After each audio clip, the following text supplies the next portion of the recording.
प्यारे बच्चों, आज का क्लास आप सभी के लिए बहुत ही ज्यादा इंपॉर्टेंट है क्योंकि आज के क्लास में हम लेके आए हैं आपके लिए क्लास 12th केमिस्ट्री का top 100 most important objective question. और बच्चों, ये सारे प्रश्न आपके बोर्ड एग्जाम के लिए बहुत ज्यादा इंपॉर्टेंट है, तो आज के क्लास को बिल्कुल ध्यान से देखिएगा और इस क्लास में दिए जाने वाले सारे प्रश्नों को आप लोग अच्छे से याद भी करते चलिएगा, क्योंकि इस क्लास से ही बहुत सारा प्रश्न आपके बोर्ड एग्जाम में देखने को मिलेगा। इसीलिए बच्चा पार्टी आज के क्लास में दिए जाने वाले सारे प्रश्नों को आप लोग अच्छे से याद भी करते चलिएगा। ओके, चलिए फिर क्लास को स्टार्ट करते हैं। और पहला नंबर सवाल आपके सामने है, आपके फोन के स्क्रीन पर है, तो सारे बच्चे आंसर को लगाते चलिएगा। देखिए, पहला नंबर सवाल पूछा जा रहा है, ब्रेबेस जालकों की संख्या कितनी होती है। बच्चों, आपको बताना है कि ब्रेबेस जालकों की संख्या कितनी होती है, तो सबको पता होगा सर, ब्रेबेस जालकों की संख्या 14 होती है। Correct answer option number D हो जाएगा। लेकिन अगर बच्चों आपसे पूछे मूल क्रिस्टल तंत्रों की संख्या कितनी होती है, तो 7 होती है।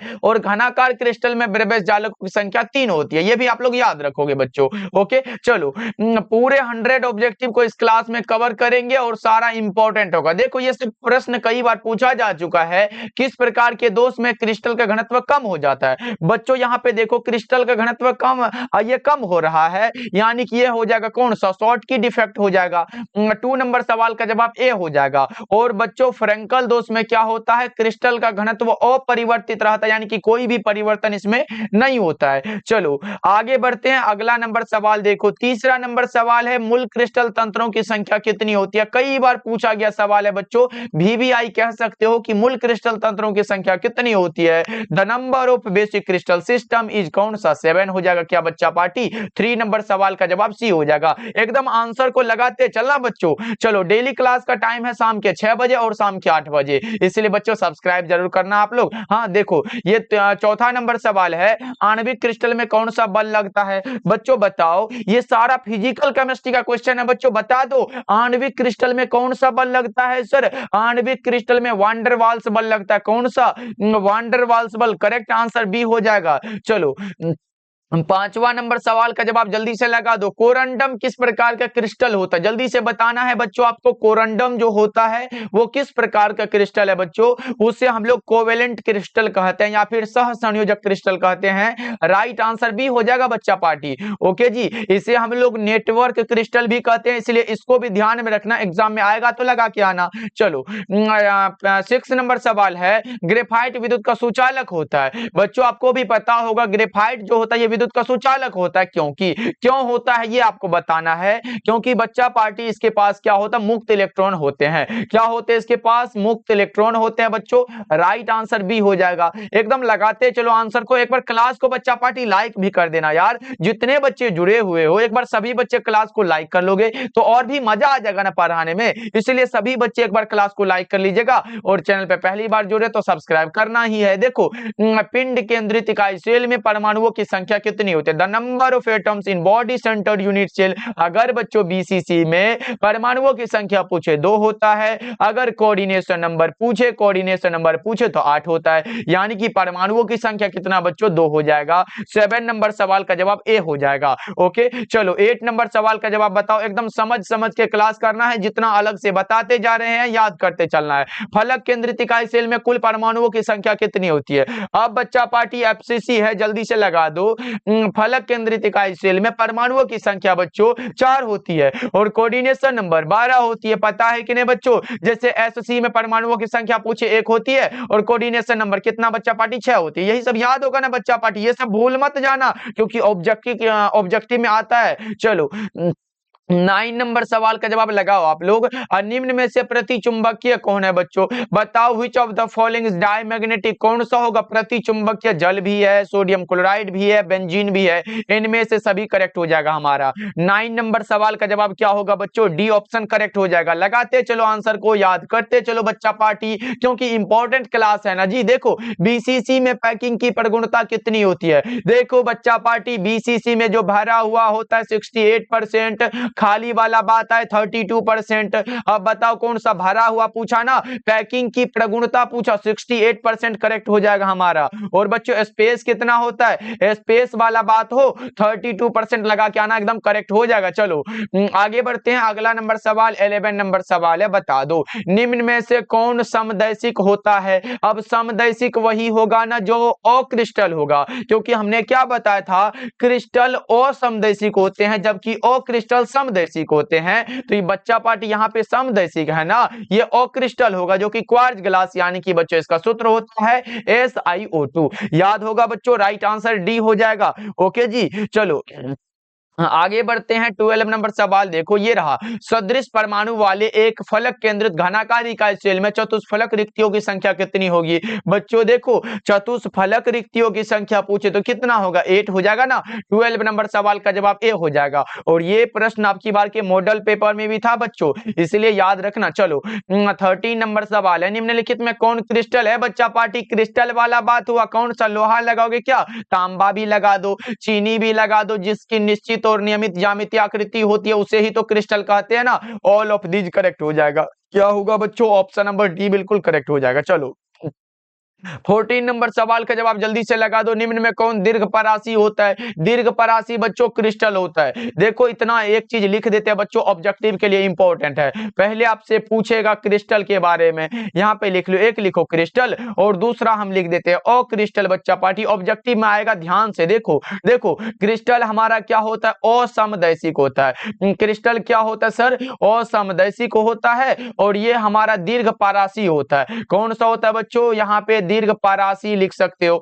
और ये क्या होता है, अक्रिस्टल बच्चों समदैशिक होता है। समदैशिक वाला बात आए तो अक्रिस्टल। और ये क्या होता है सर, ये लघु परासी होता है। क्या होता है सर, ये लघु परासी होता है। अब देखो मिलाओ बच्चों, दीर्घ परासी पूछा कौन सा होगा, क्रिस्टल में है क्या, राइट आंसर ए हो जाएगा, ये लघु परासी होता है बच्चा पार्टी। चलो 15 नंबर सवाल देखो, ग्रेफाइट क्या होगा। ग्रेफाइट हमारा नेटवर्क क्रिस्टल है, ग्रेफाइट हमारा सहसंयोजक क्रिस्टल है। ग्रेफाइट हमारा कौन सा बच्चों, ये हमारा करेक्ट आंसर बी हो जाएगा। याद है ना, 15 नंबर सवाल का जवाब बी हो जाएगा। चलो नेटवर्क क्रिस्टल को ही हम लोग जालक ठोस भी कहते हैं बच्चों। ये रहा, आयनिक क्रिस्टल किसमें विलय होता है, जल में। आयनिक क्रिस्टल जल में विलय होता है, किसमें विलय है बच्चों, जल में विलय है। 16 नंबर सवाल का जवाब डी हो जाएगा। चलो 17 नंबर सवाल का जवाब लगाओ, सिलिकॉन में आर्सेनिक मिलाने की क्रिया को क्या कहते हैं। सिलिकॉन में आर्सेनिक मिलाने की क्रिया को डोपिंग कहते हैं बच्चा पार्टी। क्या कहते हैं सर, डोपिंग कहते हैं। राइट आंसर बी होगा।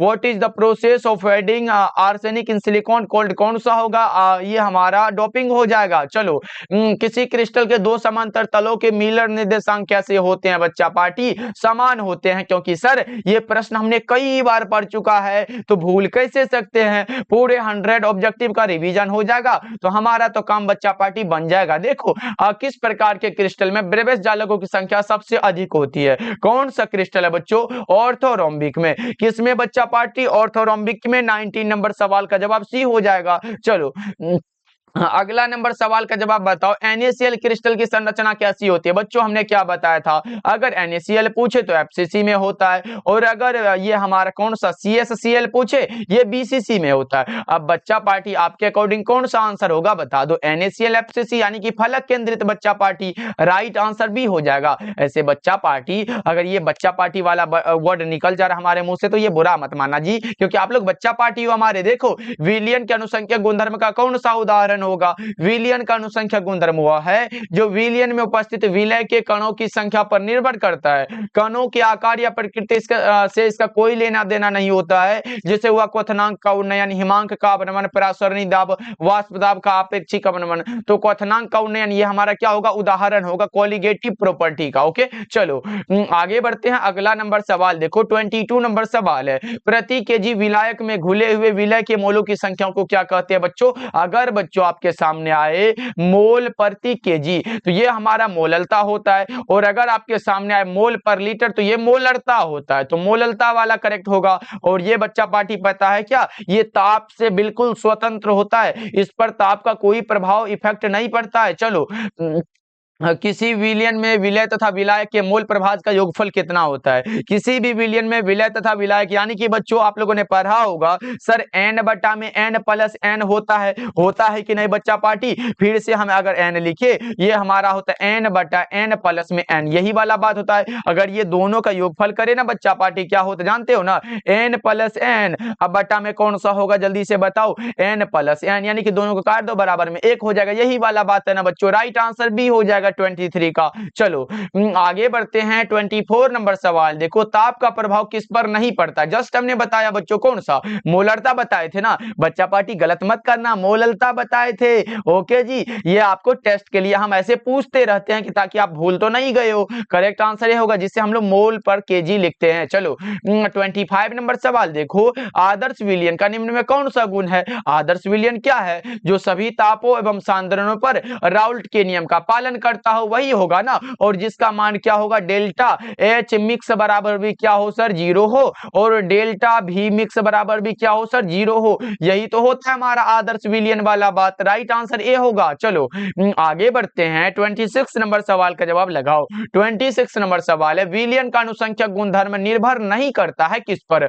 अब किस पर निर्भर नहीं करेगा? देखो बच्चों, कणों के आकार या प्रकृति पर निर्भर नहीं करता, हमने बताया था ये डिफिनेशन में। तो कणों के आकार पर भी निर्भर नहीं करता, कणों की प्रकृति पर भी निर्भर नहीं करता है, यानी कि ए और बी दोनों पर निर्भर नहीं करता। कणों की संख्या पर बच्चा पार्टी एकदम निर्भर तो करेगा ना। चलो आगे बढ़ते हैं, अगला नंबर सवाल देखो, 27 नंबर सवाल एकदम लगाते। चलो बच्चों देखो, ये रहा, समुद्री जल को किस विधि से लवणहीन किया जाता? उल्टा परासरण बच्चों, और याद रखना उल्टा परासरण 2 नंबर में पूछेगा। ओके, चलो आगे बढ़ते हैं, अगला नंबर सवाल देखो, 28 नंबर सवाल है, हेनरी स्थिरांक का मान क्या होता है? बच्चों KH का मान जो होता है ये क्या होता है? जल्दी से बताओ, 28 नंबर सवाल का जवाब क्या होता है? ताप में वृद्धि के साथ क्या होता है सर? बढ़ता है। क्या होता है? बढ़ता है। यानी कि अगर T को हम बढ़ाएंगे, टेम्परेचर को बढ़ाएंगे बच्चों, ये KH का मान क्या होगा? ये सीधे रूप से बढ़ेगा। चलो आगे बढ़ते हैं, अगला नंबर सवाल देखो, ये रहा, पादप कोशिका तब सिकुड़ जाती है जब उसे रखा जाता है हाइपरटोनिक विलयन में। कहां पर बच्चों?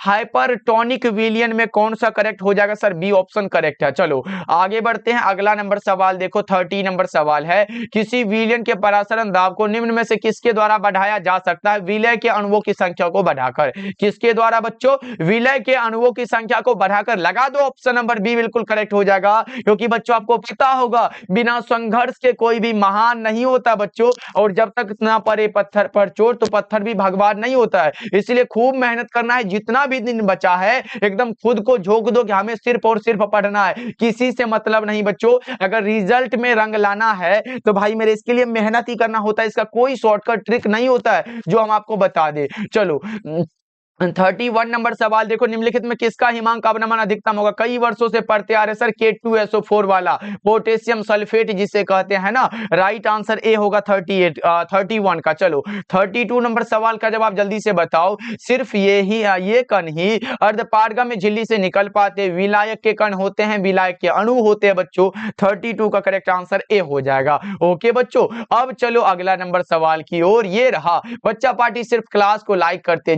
चलो जी, अगर क्लास को लाइक कर देते हो तो एकदम बहुत मजा आ जाता है। देखो शुद्ध जल का पीएच कितना होता है? यहाँ पे देखो बच्चों, प्योर वाटर है, इसका क्या पूछा गया है? ये हमारा पीएच पूछा गया, पोटेंशियल ऑफ हाइड्रोजन पूछा गया। कौन सा होगा राइट आंसर 33 का बच्चों? ये हमारा 7 होता है। राइट आंसर डी हो जाएगा, एकदम करेक्ट आंसर। चलो आगे बढ़ते हैं, 34 नंबर सवाल देखो, निम्नलिखित में कौन अनुसंख्यक गुणधर्म नहीं है? प्रकाशीय क्रियाशीलता। ये पगला इसमें कैसे घुस सकता है बच्चा पार्टी? क्योंकि ऑप्टिकल एक्टिविटी हम लोगों ने अभी तक नहीं पढ़ा ये अनुसंख्यक गुणधर्म में। चलो आगे बढ़ते हैं, 35 नंबर सवाल देखो, पहाड़ों पर जल का क्वथनांक कम हो जाता है, क्यों कम होता है? क्योंकि वहां पर वायुमंडलीय दाब क्या होता है? कम होता है। 35 का ए हो जाएगा। चलो 36 नंबर सवाल थोड़ा सा न्यूमेरिकल टाइप का क्वेश्चन है। देखो, यदि 18 ग्राम ग्लूकोज को 1000 ग्राम गोलक में घुलाया जाता है तो उस घोल को कहते हैं, क्या कहते हैं? जल्दी से बता दो। कौन सा फॉर्मूला होता है सर?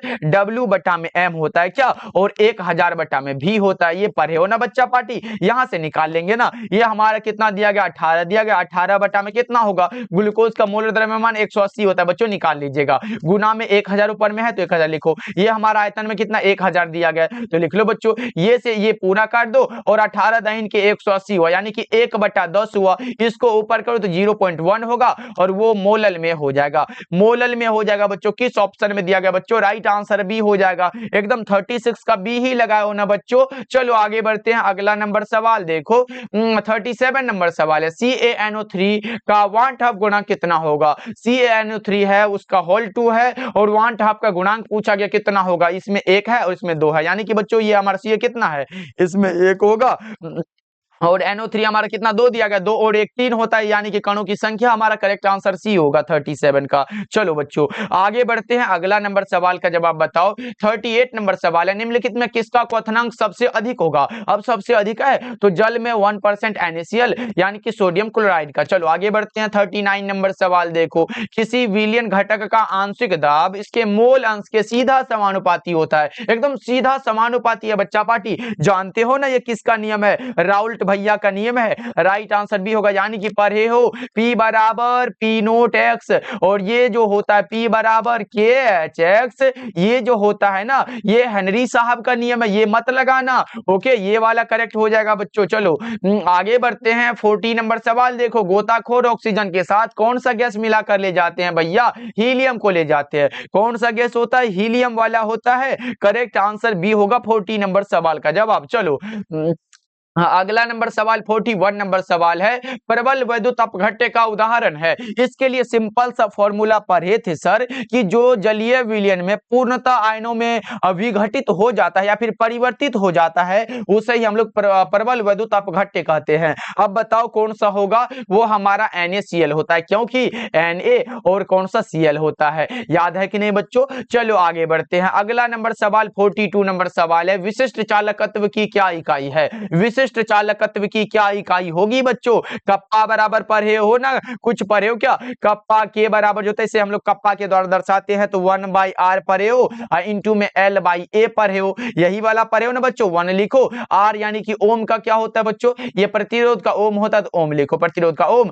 गुना में लंबाई का किस में लिखोगे बच्चों? सेंटीमीटर में लिख सकते हो। हाँ सेंटीमीटर में लिखो। एरिया का सेंटीमीटर स्क्वायर दे दो। 1 सेंटीमीटर से 1 सेंटीमीटर उड़ गया तो बच्चों ये ओम इनवर्स को ऊपर करो, ओम इनवर्स हुआ। गुना में क्या होगा? ये भी ऊपर जाएगा तो सेंटीमीटर इनवर्स हो जाएगा। देख रहे हो बच्चा पार्टी, कितना आसान सा सवाल है। कौन सा हो जाएगा? राइट आंसर बी हो जाएगा। 42 का राइट आंसर क्या होगा सर? बी हो जाएगा, एकदम करेक्ट आंसर है। चलो 43 नंबर सवाल ये रहा आपके सामने। इसी बात पे बच्चा पार्टी क्लास लाइक हो जाना चाहिए। देखो द्रवित NaCl के वैद्युत अपघटन से कैथोड पर क्या मुक्त होगा सर? यहाँ पे देखो, अगर कैथोड हो तो कैथोड पर क्या होता है? जो कि अवकरण होता है, एनोड पर ऑक्सीकरण होता है ना पता बच्चों? यहाँ पे कैथोड पर मुक्त होता है सोडियम और एनोड पर क्लोरीन गैस, है कि नहीं बच्चों? राइट आंसर बी हो जाएगा। चलो 44 नंबर सवाल देखो, निम्नलिखित में कौन द्वितीयक सेल है? लेड स्टोरेज बैटरी ही हमारा द्वितीयक सेल होता है। 44 का बी हो जाएगा। चलो 45 नंबर सवाल का जवाब लगा दो। 45 नंबर सवाल है, किस प्रकार की अभिक्रिया में रेडॉक्स अभिक्रिया स्वतः होती है? किस प्रकार की अभिक्रिया में बच्चों रेडॉक्स अभिक्रिया स्वतः होती है? उसका नाम होता है विद्युत रासायनिक सेल होता है। कौन सा है बच्चों? विद्युत रासायनिक सेल। Right answer B is the correct answer. कौन सा होगा? इलेक्ट्रोकेमिकल सेल हो जाएगा। चलो आगे बढ़ते हैं, 46 नंबर सवाल देखो, विद्युत रासायनिक सेल में जिंक की छड़ पर क्या होगा? अब जिंक के छड़ पर क्या होता है सर? कौन सा होगा सर? ऑक्सीकरण होता है। जिंक के छड़ पर ऑक्सीकरण होता है ना बच्चा पार्टी? राइट आंसर ए होगा।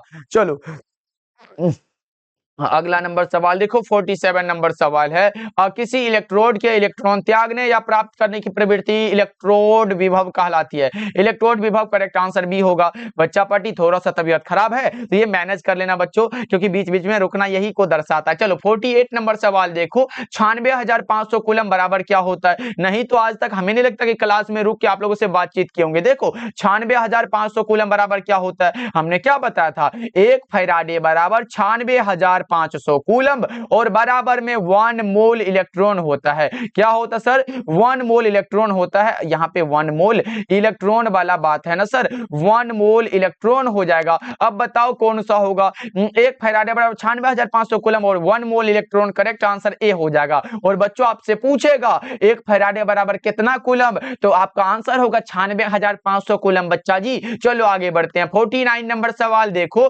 बैटरी के द्वारा बदला जाता है। बैटरी बैटरी के द्वारा क्या किया जाता है सर? बैटरी साहब के द्वारा रासायनिक ऊर्जा को विद्युत ऊर्जा में बदला जाता है। राइट आंसर बी होगा 49 का। एकदम क्लियर है ना बच्चों? चलो ऐसे ये बैटरी जो होता है दो प्रकार का, एक प्राथमिक और दूसरा द्वितीयक होता है। चलो अगला नंबर सवाल का जवाब लगाओ। 50 नंबर सवाल है, लेक्लांचे सेल कौन सा प्राथमिक सेल है? लेक्लांचे सेल प्राथमिक सेल होता है बच्चों। लेक्लांचे सेल कौन सा है सर? प्राथमिक सेल का उदाहरण है। चलो 51 नंबर सवाल का जवाब बताओ। शुष्क सेल का विद्युत वाहक बल कितना होता है सर? 1.5 वोल्ट होता है। और अगर हमारे सामने हो मरकरी सेल वाला, अगर बच्चों हमारे सामने हो मरकरी सेल का विद्युत वाहक बल तो 1.35 वोल्ट हो जाता है। चलो आगे बढ़ते हैं। अगला नंबर सवाल देखो, आपसे पूछा जा रहा 52 नंबर सवाल, मरकरी सेल का विद्युत वाहक बल कितना होगा? 1.35 वोल्ट हो जाएगा। मरकरी सेल वाला बी हो जाएगा। चलो 53 नंबर सवाल है, सेल स्थिरांक क्या होगा? वही वाला बात है ना बच्चों, जल्दी से बता दो। दो इलेक्ट्रोडों के बीच की दूरी एवं उसके अनुप्रस्थ काट के क्षेत्रफल के अनुपात को सेल स्थिरांक कहते हैं। यानी कि L बटा में A होता है, जी नोट बराबर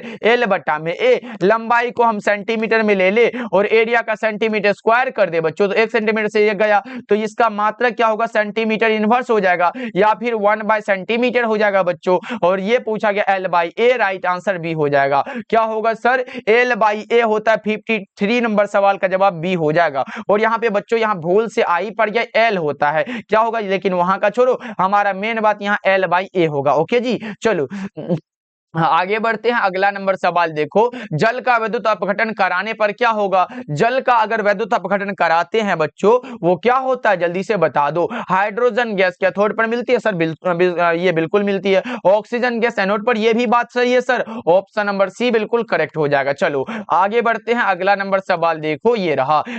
सेल में रेडॉक्स अभिक्रिया के लिए सेल का विद्युत वाहक बल होना चाहिए धनात्मक होना चाहिए। क्या बच्चों?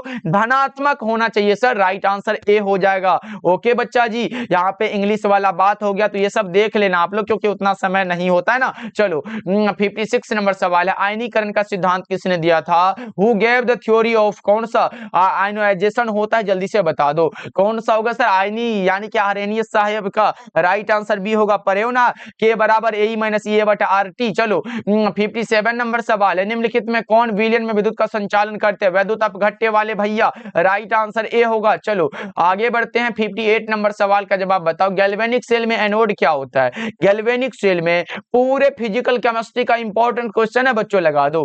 क्या होता है गैल्वेनिक सेल में एनोड? जल्दी से बताओ। 58 का करेक्ट आंसर सर ऋणात्मक होता है। करेक्ट आंसर ए हो जाएगा। चलो 59 नंबर सवाल है, हाइड्रोजन ऑक्सीजन सेल निम्नलिखित में किस तरह का सेल होता है? हाइड्रोजन ऑक्सीजन सेल ईंधन सेल का एग्जांपल है। ईंधन सेल वाला बच्चा पार्टी सी हो जाएगा। चलो 60 नंबर सवाल है, किसी सेल अभिक्रिया की साम्यावस्था पर सेल का विद्युत वाहक बल होता है कितना सर? शून्य होता है। 60 नंबर सवाल का जवाब बी ऑप्शन करेक्ट हो जाएगा। चलो अगला नंबर सवाल देखो, 61 नंबर सवाल है, कारक जो अभिक्रिया की दर को प्रभावित करता है वो कौन सा होगा? बहुत सारे बच्चे ताप लगा के निकल लेंगे, लेकिन मैं बताऊं तो वो ये प्रेशर के द्वारा भी होता है, कंसंट्रेशन के द्वारा भी होता है। यानी कि क्या होता है? ऑप्शन नंबर डी बिल्कुल करेक्ट हो जाएगा। ये सारे के सारे हैं अभिक्रिया के वेग को प्रभावित करने वाले कारक। देखो जब उत्प्रेरक का उपयोग साम्यावस्था में किया जाता है तो सक्रियण ऊर्जा सीधे रूप से घट जाता है। जब उत्प्रेरक का उपयोग साम्यावस्था में होता है तो सक्रियण ऊर्जा क्या होता है बच्चों? घट जाता है। चलो 63 नंबर सवाल का जवाब हमें बताओ, अभिक्रिया के पश्चात उत्प्रेरक की मात्रा क्या होती है? अपरिवर्तित रहती है। अभिक्रिया के पश्चात उत्प्रेरक की मात्रा अपरिवर्तित रहती है बच्चों। राइट आंसर ए हो जाएगा।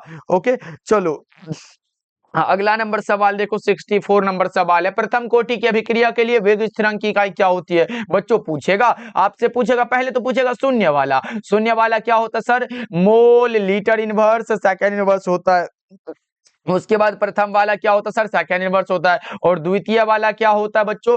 द्वितीय के लिए mole inverse litre second inverse होता है। हमारा प्रथम है, कौन सा होगा सर? ए वाला ऑप्शन करेक्ट है ना। चलो आगे बढ़ते हैं। अगला नंबर सवाल देखो, 65 नंबर सवाल है, किसी प्रथम कोटि की अभिक्रिया का वेग स्थिरांक निर्भर नहीं करता है। बच्चों किस पे डिपेंड नहीं करेगा ये बताओ कौन सा होगा? देखो यहाँ पे है कि अभिकारकों की सांद्रता पर हमें लगता है कि निर्भर निर्भर नहीं करता होगा। राइट आंसर सी होगा, क्योंकि टेम्परेचर पर करता है, दाब पर ये सब करता है, लेकिन ये अभिकारकों की सांद्रता पर ये निर्भर नहीं करता है।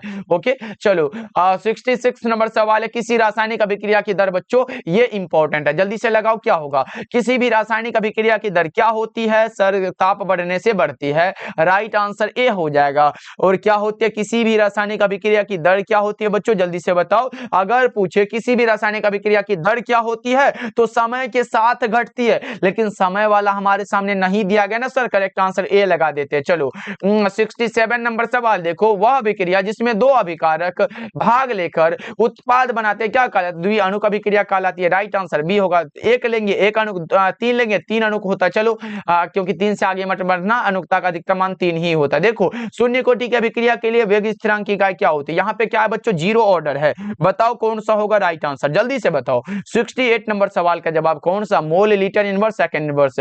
Right answer option number B हो जाएगा। ओके जी चलो आगे बढ़ते हैं।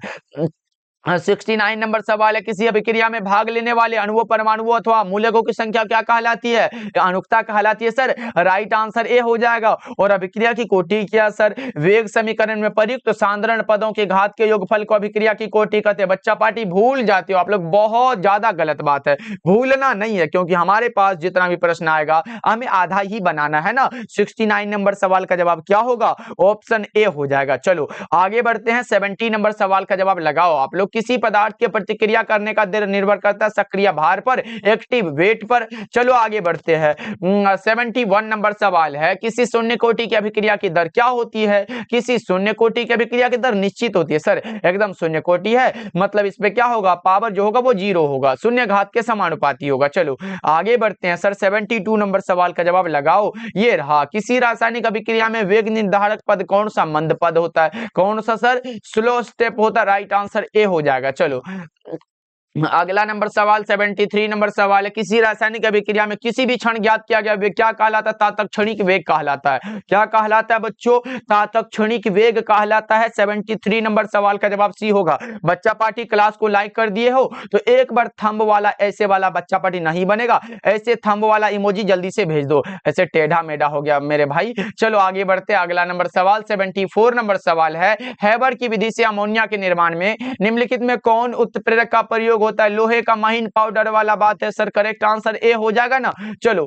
75 नंबर सवाल है, किस कोटि की अभिक्रिया के लिए वेग तथा वेग स्थिरांक की इकाई समान होती है? बच्चों हमने क्या बताया, शून्य कोटि की अभिक्रिया की दर निश्चित होती है बच्चों, यानी कि समान वाला बात हो रहा है, शून्य हो जाएगा। राइट आंसर ए होगा। चलो ये शून्य कोटि के लिए होता है, जीरो ऑर्डर रिएक्शन के लिए होता है। चलो 76 नंबर सवाल है, अभिकारक अणुओं को उत्पाद में परिवर्तित होने के लिए आवश्यक न्यूनतम ऊर्जा क्या होगा? बताओ 76 नंबर सवाल का जवाब क्या होगा? सक्रियण ऊर्जा होता है, एक्टिवेशन एनर्जी होता है। चलो समय समय पे बच्चा पार्टी रिवीजन करते चलते हैं तो एकदम लगता है कि तैयारी के एकदम बादशाह है हम लोग। चलो 77 नंबर सवाल देखो, किसी भी अभिक्रिया में उत्प्रेरक क्या होता है? अभिक्रिया के उत्प्रेरक का कार्य अभिक्रिया के वेग को बढ़ा देना, जैसे धनात्मक उत्प्रेरक अभिक्रिया के वेग को बढ़ा देता है और ऋणात्मक उत्प्रेरक अभिक्रिया के वेग को घटा देता है, यानी कि अभिक्रिया के वेग को बढ़ाना और घटाना इसका काम होता है। करेक्ट आंसर सी हो जाएगा। चलो अगला नंबर सवाल का जवाब जल्दी से बताओ। 78 नंबर सवाल है, किसी अभिक्रिया का वेग इतना दिया गया है तो इस अभिक्रिया की कोटि कितनी होगी?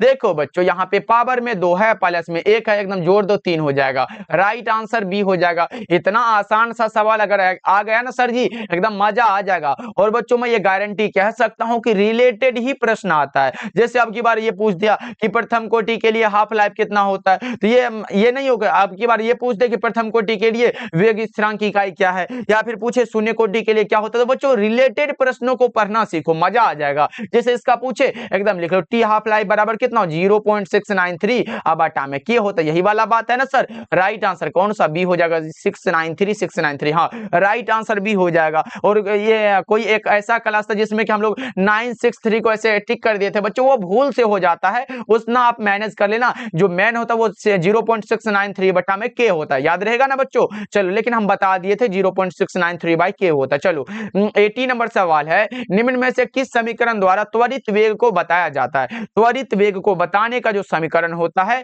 वो माइनस का डीसी बटा डीटी होता है। कौन सा है sir? DC upon DT. Right answer A हो जाएगा।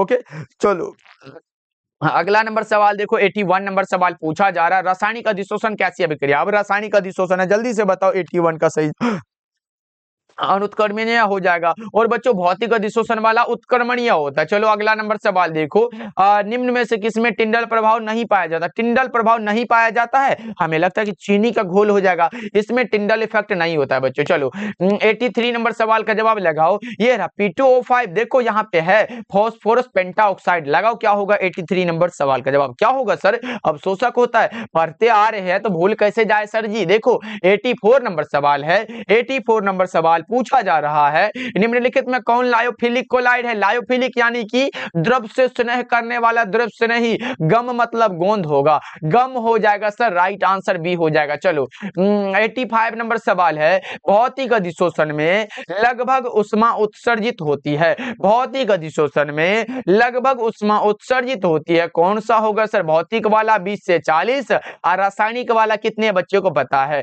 अगर रासायनिक पूछे, रासायनिक अधिशोषण के लिए ये उत्पन्न उष्मा कितना होता है, जल्दी से बताओ। रासायनिक अधिशोषण के लिए कितने बच्चों को पता है, बताओ जल्दी से कौन सा होगा बच्चों, लगा दो चैट सेक्शन में। तो हमने क्या बताया था, रासायनिक अधिशोषण में 40 से 400 किलो जूल पर मोल होता है। ओके चलो आगे बढ़ते हैं, अगला नंबर सवाल का जवाब बताओ। 86 नंबर सवाल है, रासायनिक अधिशोषण में सर एक परतें होती है, रासायनिक अधिशोषण में कितनी, एक परतें। करेक्ट आंसर ए होगा 86 नंबर सवाल का जवाब। चलो 87 नंबर सवाल का जवाब बताओ, दूध निम्नलिखित में किसका उदाहरण है। पायस का, इमल्सन का। कभी कभी बच्चा पाठी ऐसे लिख देगा इमल्सन वाला, बात तो बनाना पड़ेगा ना बच्चों, पायस को ही हम लोग इमल्सन कहते हैं। चलो अगला नंबर सवाल देखो, ये रहा, टिंडल प्रभाव पाया जाता है सॉल में। टिंडल प्रभाव जो होता है वो सॉल में होता है, Tyndall effect is found in sol. चलो 89 नंबर सवाल का जवाब लगाओ आप लोग, निम्नलिखित में कौन लायोफिलिक कोलाइड नहीं है।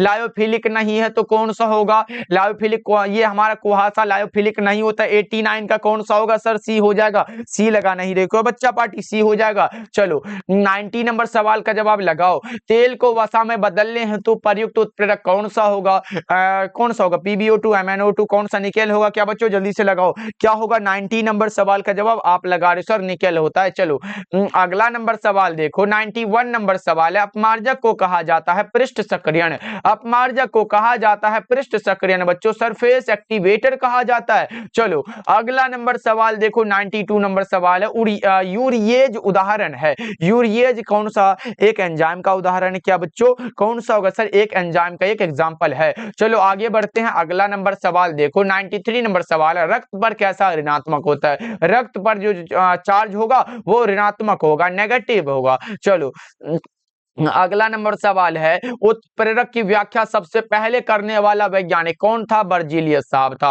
उत्प्रेरक की व्याख्या करने वाला वैज्ञानिक का नाम बर्जीलियस भैया है। चलो 95 नंबर सवाल का जवाब बताओ। 95 नंबर सवाल है, स्टार्च के जल अपघटन में निम्नलिखित में किस एंजाइम का उपयोग होता है, डायस्टेज का। किसका बच्चों, डायस्टेज का। करेक्ट आंसर डी हो जाएगा। चलो क्लास को लाइक कर दियो ना बच्चों, अब बहुत कम प्रश्न बचा। टाइलिन नामक एंजाइम का स्रोत कौन सा होगा, टाइलिन नामक एंजाइम जीव का लार होता है क्या, जीव का लार हमारा करेक्ट होगा। 96 का ए वाला ऑप्शन हमारा बिल्कुल ही परफेक्ट आंसर है। ओके चलो 97 नंबर सवाल की ओर बढ़े तो हमारे सामने एक छोटा सा प्रश्न आया कि उत्प्रेरक कितने प्रकार के होते हैं। बच्चों इतना भी आसान सा सवाल अगर आ जाए तो जल्दी से बताओ 97 का क्या लगाए हो, कौन सा होगा सर। एक हमारा समांग उत्प्रेरक और दूसरा विसमांग, कितना हुआ, दो प्रकार के, राइट आंसर ए होगा। चलो आगे बढ़ते हैं, अगला नंबर सवाल। अगला नंबर सवाल देखो 98 नंबर सवाल है, जो पदार्थ जल का पृष्ठ तनाव कम कर देते हैं वो कौन सा पृष्ठ सक्रिय कारक कहलाता है, कौन सा सर्फिकेंट हमारा फैक्टर कहलाता है। चलो आगे बढ़ते हैं, अगला नंबर सवाल देखो, विद्युत क्षेत्र के प्रभाव से कोलाइडी कणों का गमन क्या कहलाता है। विद्युत क्षेत्र के प्रभाव से कोलाइडी कणों का गमन कहलाता है वैद्युत कण संचलन कहलाता है। कौन सा बच्चों, इलेक्ट्रोफोरेटिक मूवमेंट कहलाता है। चलो आगे बढ़ते हैं, अगला नंबर सवाल 100 नंबर सवाल और आज के क्लास का लास्ट लास्ट सवाल आपके सामने है, क्या लगाओगे बच्चों? जल्दी से लगा दो। कौन सा होगा? अधिशोषण की प्रक्रिया। अधिशोषण वाला बात है सर, ये क्या होता है? पृष्ठ सक्रिय कारक होता है, ये पृष्ठीय घटना होता है, ये पृष्ठ पर होने वाला घटना बच्चों। जैसे इस पे आके धूल का जम जाना, यही वाला अधिशोषण होगा ना। अवशोषण क्या होता है? जैसे स्पंज ले लो तो अवशोषण ये अंदर में भी हो जाता है, लेकिन हमारा जो होगा ये अधिशोषण यानी कि पृष्ठ पर होने वाला घटना है। राइट आंसर बी हो जाएगा। ओके, तो चलो बच्चों, आज का क्लास आपको कैसा लगा कमेंट करके बताना, और ऐसे कमेंट जल्दी जल्दी से बढ़िया बढ़िया करना, जो कि अगले क्लास लेने के लिए आप लोगों के लिए तैयार हो जाए। इसलिए सारे बच्चे क्लास को लाइक कर लीजिएगा, और जितने बच्चे नए नए जुड़ रहे हो सब्सक्राइब कर लेना। डेली क्लास का टाइम शाम के 6 बजे और शाम के 8 बजे 2 क्लास होता है, और इसी में ऑब्जेक्टिव का सारा टेंशन खत्म हो जाएगा। कहीं से कुछ पढ़ने की जरूरत नहीं है। बच्चा पार्टी जितना कराते जा रहे हैं, बस आप पढ़ने की गारंटी ले लो, उसके बाद हमारा गारंटी रहा कि ऑब्जेक्टिव में छूटने वाला नहीं है, क्योंकि इतना अच्छा ऑब्जेक्टिव हम करवा चुके हैं। बच्चा पार्टी अगर आप हमें शुरू से अगर देखते आ रहे हो तो हमें नहीं लगता कि ऑब्जेक्टिव में आपको कोई टेंशन होने वाला है। ओके, मिलते हैं फिर अगले क्लास में। आप लोग अपना ध्यान रखिएगा।